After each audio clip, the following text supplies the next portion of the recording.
નમસ્કાર, સ્વાગત છે આપનું અરવલ્લી સમાચારમાં અને બુલેટિન સાથે હું છું માસૂમ। સમાચારોની શરૂઆત કરીએ હેડલાઇન્સથી।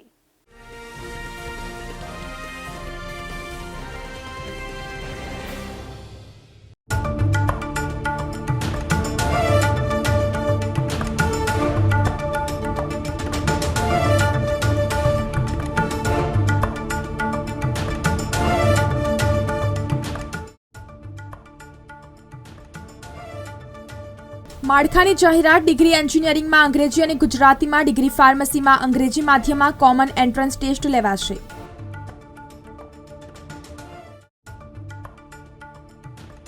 ઠંડીનો ચમકારો વધ્યો, દિશા બદલાતા ઠંડા પવન શરૂ થયા, હજુ 4 દિવસ ઠંડી રહેશે।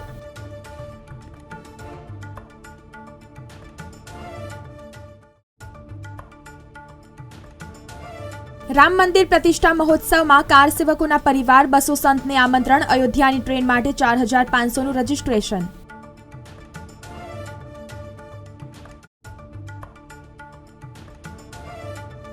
થ્રી સીટર પ્લેન ઓસ્ટ્રેલિયાથી 10,353 કિલોમીટર કાપીને 13 દિવસે અમદાવાદ આવ્યું। 1966માં ચેક રિપબ્લિકમાં બનેલું થ્રી સીટર ખાસ વિમાન વિશ્વમાં માત્ર 2 લોકો પાસે છે। પ્લેનમાં એક જ પાયલોટ હોય છે। એએમસીના કડક પગલાં, શહેરમાં ઘરે ઘરેથી કચરો લેવાની કામગીરી યોગ્ય ન જણાતા 1 કરોડનો દંડ વસૂલવા આદેશ।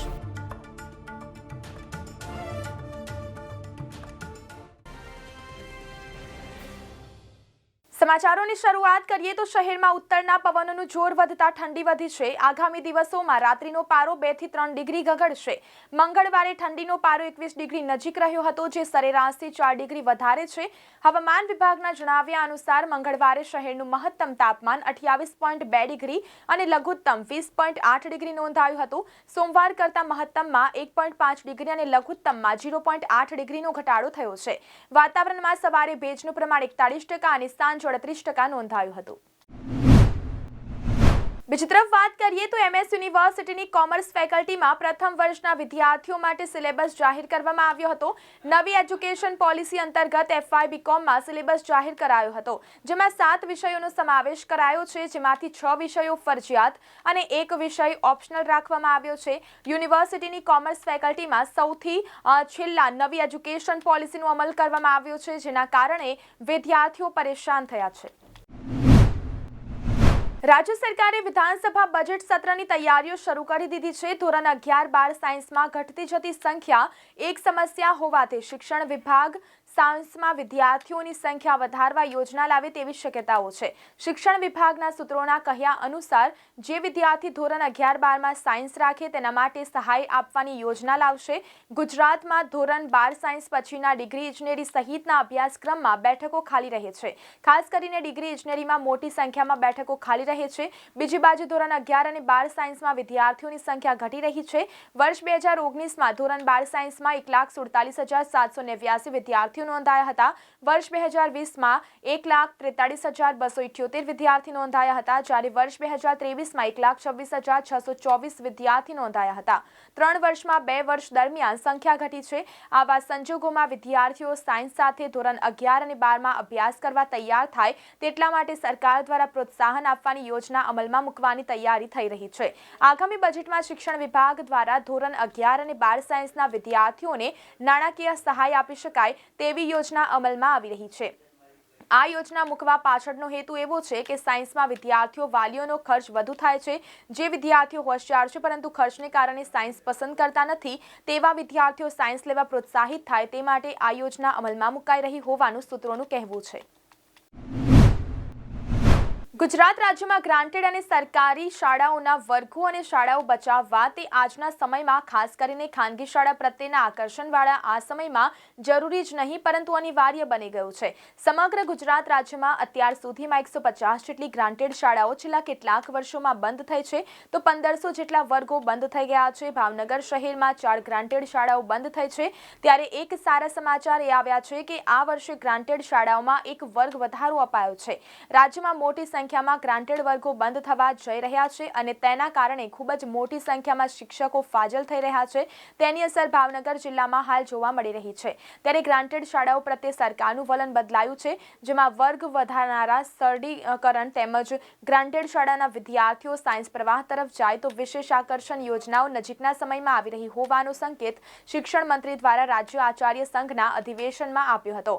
ગ્રાન્ટેડ શાળા કે સરકારી શાળાને સુવિધા સભર બનાવી સામાન્ય અને ગરીબ વર્ગ નામથી આવતા વિદ્યાર્થીઓને પણ સુવિધા સભર શિક્ષણ મળે તે પ્રકારની યોજનાઓ આપવા શિક્ષણ મંત્રી કુબેરભાઈ ડિંડોરે સરકાર પ્રતિબદ્ધ હોવાનું જણાવ્યું હતું। भारत सरकार ने पहल एक भारत श्रेष्ठ भारत और देखो अपना देश अंतर्गत અને રેલવે મંત્રાલયના સહયોગથી ગુજરાત રાજ્યમાં ભારત ગૌરવ ટ્રેનની સફળતા બાદ વિવિધ ધાર્મિક સ્થાનો માટે ટ્રેન ચલાવવામાં આવી રહી છે। આગામી જાન્યુઆરી મહિનામાં દક્ષિણ ભારતમાં આવેલા ધાર્મિક સ્થાનો તિરુપતિ, રામેશ્વરમ, મદુરાઈ, કન્યાકુમારી અને ત્રિવેન્દ્રમ દર્શન માટે IRCTC દ્વારા ડિસેમ્બર મહિનામાં ટ્રેન દોડાવવામાં આવશે। ટ્રેન 20 જાન્યુઆરીથી 30 જાન્યુઆરી સુધી 10 દિવસનું ટૂર પેકેજ રહેશે।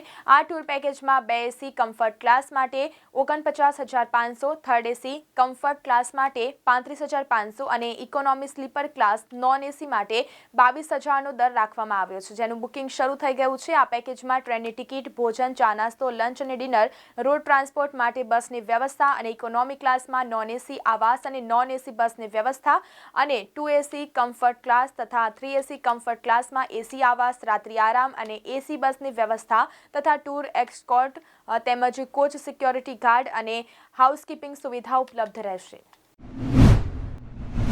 ગુજરાતમાં ફરી એકવાર ખેડૂતોના જીવ પડીકે બંધાય તેવી આગાહી આવી છે।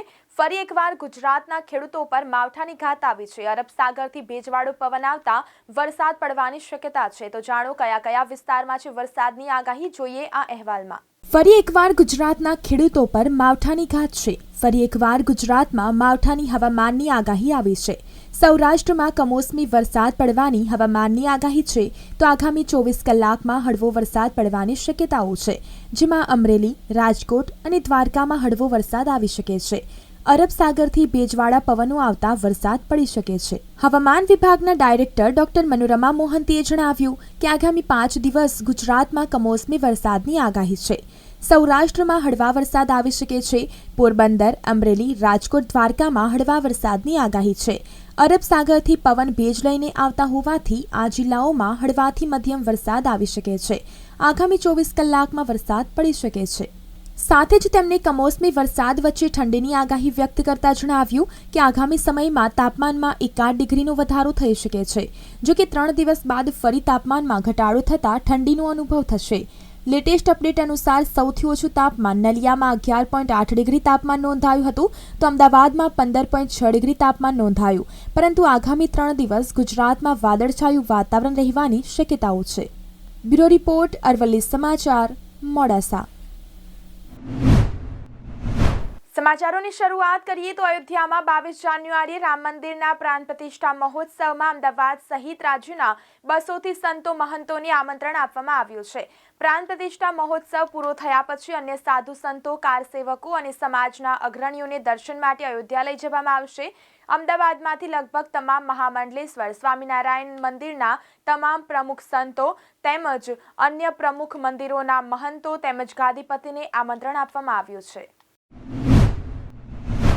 શહેરમાં છેલ્લા 2 દિવસથી શરૂ થયેલા ઠંડા પવનોની અસરથી ઠંડીનો ચમકારો વધ્યો છે, પરંતુ મંગળવારે પવનની દિશા બદલાવાની સાથે વહેલી સવારથી શરૂ થયેલા સુસવાટાભર્યા ઠંડા પવનની અસરથી મહત્તમ તાપમાનમાં ઘટાડો થતાં ઠંડીનું મોજું ફરી વળ્યું છે। 4 દિવસ શહેરમાં ઠંડીનું જોર યથાવત રહેવાની વકી હવામાન વિભાગે વ્યક્ત કરી છે। મંગળવારે શહેરમાં 10થી 15 કિલોમીટરની ગતિની ઝડપે પવન ફૂંકાયો હતો। બીજી તરફ વાત કરીએ તો એડમિશન કમિટી ફોર પ્રોફેશનલ કોર્સિસે શૈક્ષણિક વર્ષ 2024 માટે diploma two degree engineering pharmacy કોર્સમાં પ્રવેશ માટેની કોમન એન્ટ્રન્સ ટેસ્ટના કોર્સ તેમજ ટેસ્ટના માળખાની જાહેરાત કરી છે। જે અનુસાર ડિગ્રી એન્જિનિયરિંગમાં અંગ્રેજી અને ગુજરાતી માધ્યમમાં, જ્યારે ડિગ્રી ફાર્મસીમાં અંગ્રેજી માધ્યમમાં ટેસ્ટ લેવાશે। કોમન એન્ટ્રન્સ ટેસ્ટ માર્ચમાં યોજાશે। ડુંગળી બાદ હવે લસણના ભાવમાં તોતિંગ વધારો થયો છે. કમોસમી વરસાદના લીધે લસણના ભાવમાં વધારો જોવા મળી રહ્યો છે.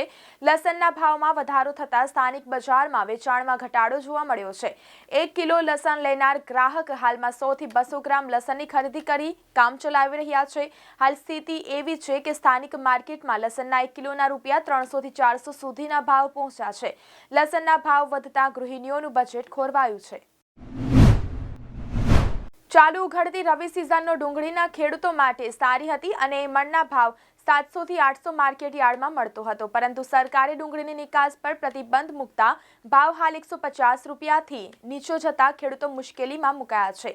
ખેડૂતોને ઉત્પાદન ખર્ચ પણ મળ્યો નથી, તો સરકારના નિકાસ પ્રતિબંધની વિપરીત અસર રાજ્યના અંદાજે 70,000થી વધુ ખેડૂતોને થઈ રહી છે. પાટણ હેમચંદ્રાચાર્ય ઉત્તર ગુજરાત યુનિવર્સિટી ખાતે યુનિવર્સિટી સંલગ્ન કોલેજોના ખેલાડીઓના ઓલ ઇન્ડિયા એથ્લેટિક્સ બહેનો માટે અને વેસ્ટ ઝોન ભાઈઓ માટે સ્પર્ધા માટે 26 થી 29 ડિસેમ્બરે યોજાવાની છે, જેને લઈ યુનિવર્સિટી સ્પોર્ટ્સ સંકુલ ખાતે 2 દિવસીય ટ્રાયલ સ્પર્ધા યોજાઈ હતી. 19 ખેલાડીઓની માપદંડો સાથે પસંદગી કરવામાં આવી હતી, જેને લઈ હેમચંદ્રાચાર્ય ઉત્તર ગુજરાત યુનિવર્સિટીના સંલગ્ન કોલેજ ભાઈઓ બહેનો ખેલાડીઓ માટે યુનિવર્સિટીએ નક્કી કરેલા માપદંડમાં આવતા 195 સંલગ્ન કોલેજોએ એન્ટ્રી મોકલી હતી. તો આ સાથે બુલેટિનમાં અત્યારે બસ આટલું જ. નમસ્કાર.